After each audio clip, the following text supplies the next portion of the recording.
അപ്പനെ തിരുത്തുവാൻ അങ്ങാടിയിലേക്ക് താമസം മാറ്റുന്ന മക്കളുടെ എണ്ണം വർദ്ധിച്ചുകൊണ്ടിരിക്കുന്നു. അപ്പനെ തിരുത്തുവാൻ മനോരമയിലും മാതൃഭൂമിയിലും 24-ലുമൊക്കെ പ്രത്യക്ഷപ്പെടുന്നവരുടെ എണ്ണവും വർദ്ധിച്ചുകൊണ്ടിരിക്കുന്നു. ഈ സാഹചര്യത്തിൽ മനസ്സാക്ഷി നിർബന്ധിക്കുന്ന ചില ചിന്തകൾ പങ്കുവെക്കാമെന്ന് കരുതിക്കൊണ്ടാണ് വീഡിയോ ചെയ്യുന്നത്. അത്തരത്തിലുള്ള ഒരു ക്ലിപ്പ് ആദ്യം ഒന്ന് കേൾക്കാം.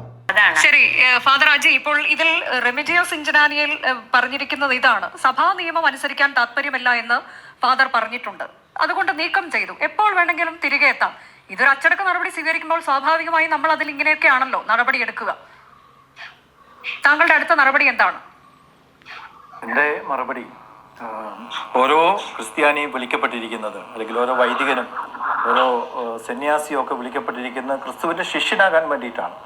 ക്രിസ്തുവിൻ്റെ ശിഷ്യനാകുന്നത് ക്രിസ്തുവിനെ അനുഗമിക്കാൻ വേണ്ടിയിട്ടാണ്, ക്രിസ്തുവിൻ്റെ ശൈലി പിന്തുടരാൻ വേണ്ടിയിട്ടാണ്.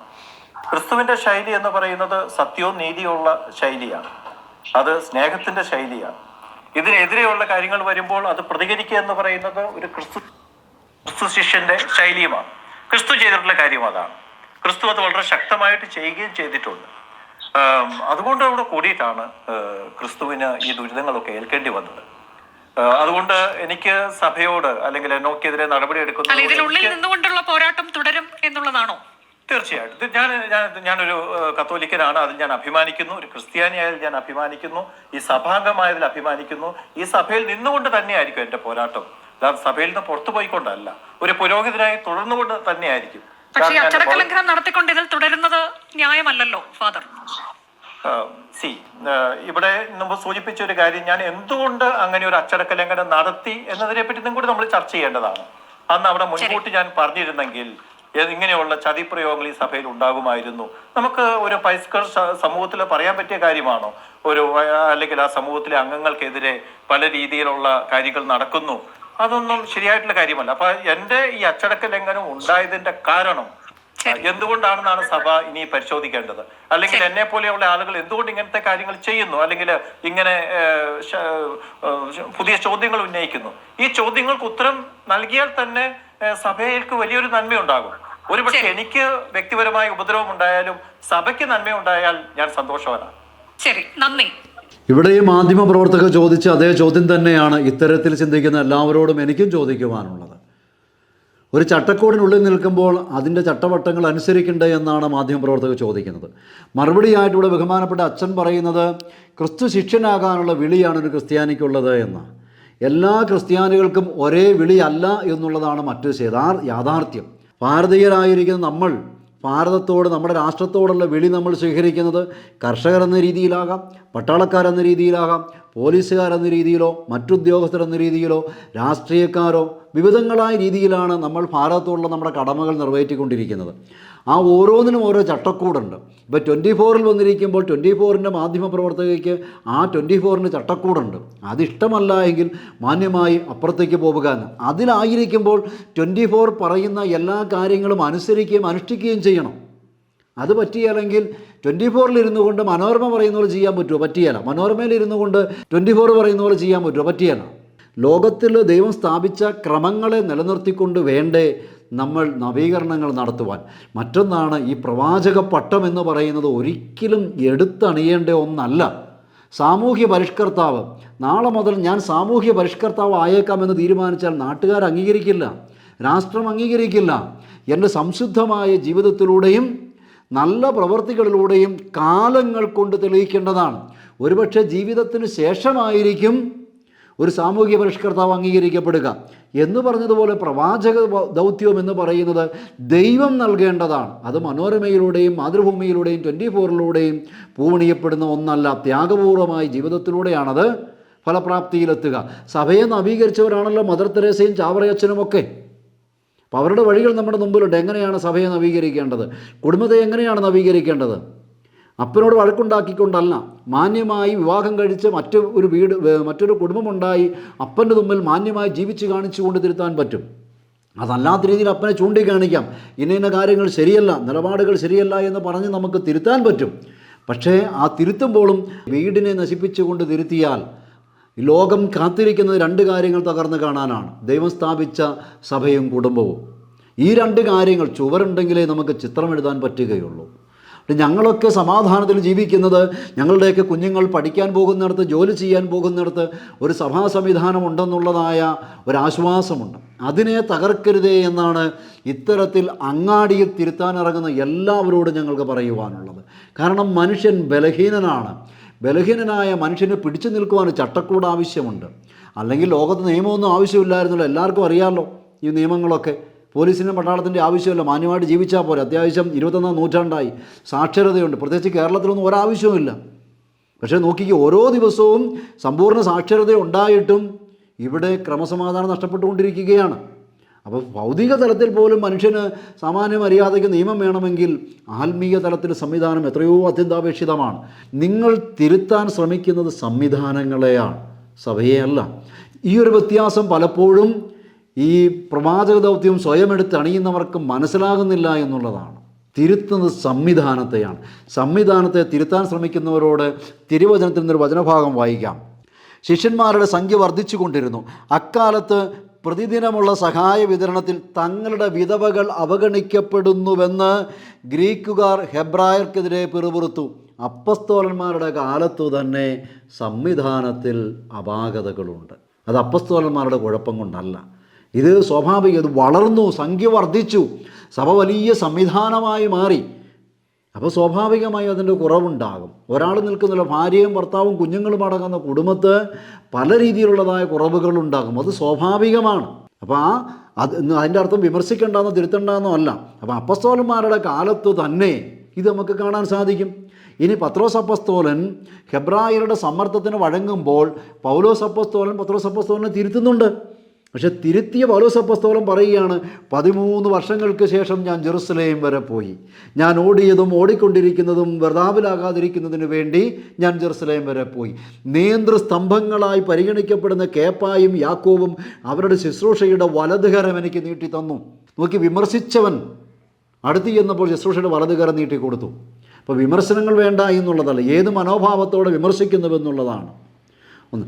അടുത്തത് നമുക്ക് കാണാൻ സാധിക്കുന്നത്, പരിപൂർണതയ്ക്ക് വേണ്ടിയാണ് നിങ്ങൾ ശ്രമിക്കുന്നതെങ്കിൽ കൂടുതലൊന്നും പറയാനില്ല. പൗലോസ് അപ്പോസ്തലൻ പറഞ്ഞ വചനഭാഗങ്ങളെ ഇവിടെ വായിക്കുവാനുള്ളൂ. ഇച്ഛിക്കുന്ന നന്മയല്ല, ഇച്ഛിക്കാതെ തിന്മയാണ് ഞാൻ പ്രവർത്തിക്കുന്നത്. ഞാൻ ഇച്ഛിക്കാതെ ചെയ്യുന്നുവെങ്കിൽ അത് ചെയ്യുന്നത് ഞാനല്ല, എന്നിൽ വസിക്കുന്ന പാപമാണ്. ഞാൻ ചെയ്യുന്ന പ്രവൃത്തികൾ എനിക്ക് മനസ്സിലാകുന്നില്ല, എന്നാൽ ഇച്ഛിക്കുന്നതല്ല വെറുക്കുന്നതാണ് ഞാൻ ചെയ്യുന്നത്. എന്നിട്ട് അദ്ദേഹം പറയുകയാണ്, ഞാൻ ദുർഭഗനായ മനുഷ്യൻ, മരണത്തിന് അധീനമായ ശരീരത്തിൽ നിന്ന് ആരെന്നെ മോചിപ്പിക്കും? എന്നിട്ട് നമ്മുടെ കർത്താവായ യേശു ക്രിസ്തു വഴി ദൈവത്തിന് സ്തോത്രം. എത്ര മനോഹരമായിട്ടാണ് തൻ്റെ ബലഹീനതകളെക്കുറിച്ച് പറയുന്നത്.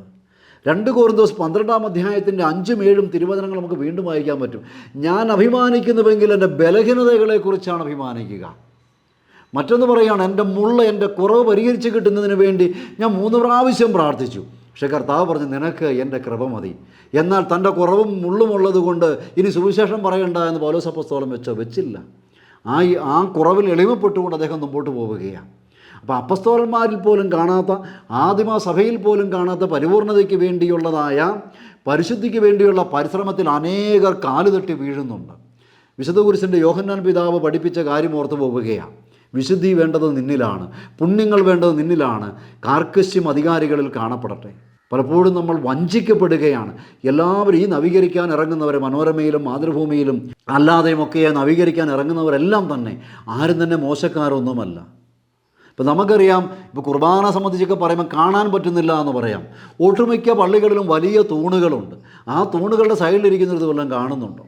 വലിയ ജനക്കൂട്ടമുള്ള പള്ളികളിൽ 1000ഉം 1500ഉം ഒക്കെ ഇടവക്കാരുള്ള പള്ളികളിൽ ആയിരക്കണക്കിന് വിശ്വാസികൾ വരുമ്പോൾ അവിടെ വല്ലതും കാണുന്നുണ്ട്? കണ്ടിട്ടൊന്നുമല്ല. അപ്പോൾ അതൊന്നും ഒരു യഥാർത്ഥ കാരണങ്ങളല്ല എന്നുള്ളതാണ്. അതുകൊണ്ട് തന്നെ ബഹുമാനപ്പെട്ട അച്ഛനെ പോലെയുള്ള എല്ലാവരോടും പറയാൻ, നിങ്ങളുടെ മുമ്പിൽ വലിയ അവസരമാണുള്ളത്.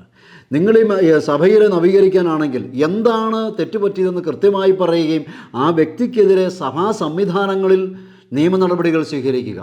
ആ വ്യക്തി രാഷ്ട്രത്തിന് നിയമം ലംഘിച്ചിട്ടുണ്ടെങ്കിൽ, സഭയിലെ ഏതെങ്കിലുമൊക്കെ അച്ഛനൊക്കെ ഉദ്ദേശിക്കുന്ന വ്യക്തികൾ രാഷ്ട്രത്തിന് നിയമമാണ് ലംഘിച്ചതെങ്കിൽ രാഷ്ട്രത്തിൻ്റെ സംവിധാനത്തിനനുസരിച്ച് കേസ് കൊടുക്കുക. സഭയിലെ ആണെങ്കിൽ സഭയിൽ കേസ് കൊടുക്കുക, അപ്പീൽ പോവുക, മാർപ്പാപ്പയുടെ അടുത്ത് വരെ പോകുക, അതിനു വേണ്ട ഫണ്ട് ശേഖരിക്കുക. കൃത്യമായിരിക്കട്ടെ, കാടടച്ച് വെടിവെക്കാതിരിക്കുക. ഞങ്ങളുടെ കുഞ്ഞുങ്ങളും അടുത്ത തലമുറകളുമൊക്കെ ജീവിച്ചു പോകട്ടെ, ബലഹീനരാണ് ഞങ്ങൾ, ഞങ്ങൾക്കിവിടെ സംവിധാനങ്ങൾ ആവശ്യമുണ്ട്, ചട്ടക്കൂടുകൾ തകർക്കരുതേ എന്നാണ് വീണ്ടും പറയുവാനുള്ളത്. അതിൻ്റെ കാരണം വേറെ ഒന്നും കൊണ്ടല്ല. ചട്ടക്കൂട് സംവിധാനങ്ങളിൽ ഇരിക്കുന്നവർ അധികാരികളെല്ലാം വിശുദ്ധരായതുകൊണ്ടോ വിമർശനങ്ങളുടെ മുകളിലുള്ളവരായതുകൊണ്ട് തീർച്ചയായും വിമർശിക്കണം. വിമർശനങ്ങളില്ലെങ്കിൽ നശിച്ചു പോകും, ജീർണിച്ച്. അത് ഉറപ്പുള്ള കാര്യമാണ്. പക്ഷെ അത് ഇൻക്ലൂസീവായിരിക്കണം, പോസിറ്റീവായിരിക്കണം എന്ന് മാത്രമാണ് പറയുന്നത്. നിങ്ങളുടെ മുമ്പിലുള്ള വലിയ അവസരമൊന്ന് ഓർത്ത് നോക്കിക്കേ ബഹുമാനപ്പെട്ട അജിയച്ച. ഒരു ഇടവക നിങ്ങളുടെ മുമ്പിലേക്ക് കിട്ടുകയാണ്. 3 വർഷം 4 വർഷം 5 വർഷം വരെ കിട്ടുന്നവരുണ്ട്, അപൂർവമാണെങ്കിലും. എന്തു തന്നെയാണെങ്കിലും 2-3 വർഷം കിട്ടുന്നുണ്ട്. 100 ദിവസങ്ങൾ ഒരു ഇടവകയിൽ 200, 300, 500, 1000 വീട്ടുകാരുടെ ഇടവക 100 ദിവസം പൂർണ്ണമായും നിങ്ങളുടെ മുമ്പിൽ കിട്ടുകയാണ്, നിങ്ങൾക്ക് അവൈലബിളാണ്. മിനിമം ഈ 100 ദിവസം ഇത്രയും ജനങ്ങളുമായി സംവദിക്കാൻ അവസരം കിട്ടുന്നു, അവരെ ആത്മാവിൽ ഉണർത്താൻ അവസരം കിട്ടുന്നു, അവരുടെ കുടുംബങ്ങളെ ഭദ്രമാക്കാൻ അവസരം കിട്ടുന്നു, സാധിക്കുന്നിടത്തോളം കൗദാശിക ജീവിതത്തിൽ അകന്നു നിൽക്കുന്നവരെ സന്ദർശിക്കാനുള്ള അവസരം കിട്ടുന്നു. വേദപാഠത്തിന് വരുന്ന കുഞ്ഞുങ്ങളുമായി ആത്മബന്ധം സ്ഥാപിക്കുവാനുള്ള തടസ്സമില്ലാത്ത അവസരമുണ്ട്. അവിടെയൊന്നും സഭയോ സഭാധികാരികളോ നിങ്ങൾക്ക് ഒരച്ഛന്മാർക്കും തടസ്സമല്ല എന്നോർക്കണം. കുഞ്ഞുങ്ങൾ, വേദപാഠം പഠിക്കുന്ന കുഞ്ഞുങ്ങൾ സിലബസിന് പുറത്ത് അഭിമുഖീകരിക്കുന്ന പ്രശ്നങ്ങളുണ്ട്. അവരെ വല്ലപ്പോഴുമൊക്കെ ഒന്ന് വിളിച്ചു കൂട്ടിയിട്ട് നിങ്ങൾ എന്താണ് അഭിമുഖീകരിക്കുന്ന പ്രശ്നം, വിശ്വാസപരമായ പ്രതിസന്ധി എന്താണ്, നിങ്ങൾ അനുഭവിക്കുന്ന മാനസിക ആത്മീയ സംഘർഷങ്ങൾ എന്താണ്, നിങ്ങൾക്ക് സ്പിരിച്വൽ കൗൺസിലിങ്ങുകൾ ആവശ്യമുണ്ടോ? അതോടൊപ്പം വിശുദ്ധമായ അശ്ലീലം എന്ന് പറഞ്ഞുകൊണ്ട് യുവതീവാക്കളെ ഇന്ന് യുക്തിവാദികൾ പല കാര്യങ്ങളും, ബൈബിളിലെ പല കാര്യങ്ങളും എടുത്ത് പഠിപ്പിക്കുന്നു. അത്തരം കാര്യങ്ങൾക്ക് എങ്ങനെ മറുപടി പറയാം? യേശു ദൈവമാണോ? കുട്ടികളോട് ചോദിക്കും, അതേന്ന് പറയും. പിതാവ് ദൈവമാണോ? കുഞ്ഞുങ്ങൾ പറയും അതേന്ന് പറയും. പരിശുദ്ധാത്മാവ് ദൈവമാണോ? കുഞ്ഞുങ്ങൾ പറയും അതേന്ന് പറയും. അപ്പം 3 ഇല്ലേ എന്ന് ചോദിക്കും. അപ്പം വേദപാഠത്തിന് സിലബസിന് പുറത്ത് ഇത്തരം കാര്യങ്ങളൊക്കെ കുഞ്ഞുങ്ങൾക്ക് പറഞ്ഞു കൊടുക്കാൻ നിങ്ങൾക്ക് അറിവുണ്ട്, കഴിവുണ്ട്, അധികാരമുണ്ട്. ഇതൊക്കെ ഉപയോഗിച്ച് വിശുദ്ധരാകേണ്ടതിന് പകരം വിമതരാകാൻ ഇറങ്ങിത്തിരിക്കരുതേ എന്നാണ് പറയാനുള്ളത്. എത്ര സുവർണ അവസരമാണ് ദൈവം നൽകിയിരിക്കുന്നത്. 100 ദിവസങ്ങളെങ്കിലും ഈ ജനത്തെ കർത്താവ് നിങ്ങളുടെ മുമ്പിൽ തരികയാണ്. സഭ നിങ്ങൾക്കായി വിട്ടു നൽകുകയാണ്. മെത്രാൻ്റെ സ്ഥാനത്ത് നിന്നുകൊണ്ട് പഠിപ്പിക്കുവാൻ, തിരുത്തുവാൻ അവസരം തരികയാണ്. അത്ര മനോഹരമായ അവസരം.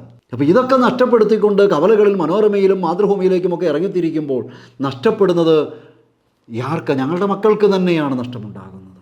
അതുപോലെ സിലബസിന് പുറത്ത് മതം എന്തിനാണെന്നുള്ള ചോദ്യം കുഞ്ഞുങ്ങൾ അഭിമുഖീകരിക്കുന്നുണ്ട്, സഭ എന്തിനാണെന്നുള്ള ചോദ്യമുണ്ട്. ഇതിനൊക്കെ മറുപടി കൊടുക്കാനുള്ള അറിവും പാണ്ഡിത്യവും നിങ്ങൾക്കുണ്ട്. അതൊക്കെ ഉപയോഗിക്കാനുള്ള അവസരം. 100 കണക്കിന് കുഞ്ഞുങ്ങളെ വിശ്വാസത്തിൽ പരിശീലിപ്പിക്കുവാൻ കിട്ടുന്ന സ്വർഗീയ നിമിഷങ്ങൾ. ദൈവം കുരിശിൽ കിടന്നുകൊണ്ട് എന്തിനാണ് നിലവിളിച്ചത്? കുരിശിൽ കിടന്ന് കരഞ്ഞവനങ്ങനെ ദൈവമാകും? ഇത്തരം ചോദ്യങ്ങളൊക്കെ കുഞ്ഞുങ്ങൾ അഭിമുഖീകരിക്കുന്നു. അന്തോനീസ് പുണ്യാളനാണ്, ക്രിസ്തുവാണോ പ്രാർത്ഥന കേൾക്കുന്നത്? ഈ വക ചോദ്യങ്ങൾ കുഞ്ഞുങ്ങൾ അഭിമുഖീകരിക്കുക. സോഷ്യൽ മീഡിയയിൽ ഈ ചോദ്യമൊക്കെ നമ്മൾ കാണുന്നില്ലേ? അപ്പം വേദപാഠത്തിന് സിലബസിന് പുറത്ത് കുഞ്ഞുങ്ങളെ ഒരുമിച്ച് കൂട്ടുവാനും കാണുവാനും അവരുടെ മാനസികവും ആത്മീയവുമായ പ്രതിസന്ധികളെക്കുറിച്ചും ചോദ്യങ്ങൾ ചോദിക്കുവാനും അവരോട് സംവദിക്കുവാനും സഭയൊരുക്കി തരുന്ന മനോഹരമായ ദിവ്യ നിമിഷങ്ങൾ ഒരു സമൂഹത്തെ മുഴുവൻ കിട്ടുകയാണ്. വിശുദ്ധ ജോൺ മരിയ വിയാനിയെപ്പോലെ കൃത്യമായ സഭാ നവീകരണത്തിന് ഉദാഹരണങ്ങൾ നമ്മുടെ മുമ്പിലുണ്ട്. മലാക്കി പ്രവാചകൻ്റെ പുസ്തകം 2-ാം അധ്യായം 7-ാം തിരുവചനം. പുരോഹിതൻ തൻ്റെ അധരത്തിൽ ജ്ഞാനം സൂക്ഷിക്കണം, ജനം പ്രബോധനം തേടി അവനെ സമീപിക്കട്ടെ, അവൻ സൈന്യങ്ങളുടെ കർത്താവിൻ്റെ ദൂതനാണ്. ജനത്തിന് കാവൽക്കാരനായിരിക്കുവാൻ, ജനത്തെ പഠിപ്പിക്കുവാൻ, ജനത്തെ വിശദീകരിക്കുവാൻ, ജനത്തെ വഴി നടത്തുവാൻ, വിശ്വാസികൾക്ക് ഒരു ആത്മീയ ജീവിതം, ഭക്തജീവിതം എന്ന പോലെ തന്നെ സാമൂഹിക, സാമുദായിക, രാഷ്ട്രീയ ജീവിതമുണ്ടെന്നും വിശ്വാസികളുടെ ആത്മീയ ഒളിച്ചോട്ടം നടത്താതെ സമൂഹത്തിൽ ക്രിയാത്മകമായി ഇടപെടാൻ വിശ്വാസികളെ ഉത്ബോധിപ്പിക്കുവാനും അതിനുവേണ്ട അറിവ് പകർന്നു കൊടുക്കാനുമുള്ള സുവർണ അവസരങ്ങളൊക്കെ നഷ്ടപ്പെടുത്തരുതേ എന്നാണ് വീണ്ടും വീണ്ടും ചേർത്ത് വെക്കാനുള്ളത്. അവസാനമായി ഹെബ്രായ ലേഖൻ 10-ാം അധ്യായത്തിൻ്റെ 24-25 വചനം കൂടി ഒന്ന് വായിക്കാം. സ്നേഹത്തോടെ ജീവിക്കുന്നതിനും നല്ല കാര്യങ്ങൾ ചെയ്യുന്നതിനും പരസ്പരം പ്രോത്സാഹിപ്പിക്കാൻ എങ്ങനെ കഴിയുമെന്ന് നമുക്ക് ആലോചിക്കാം.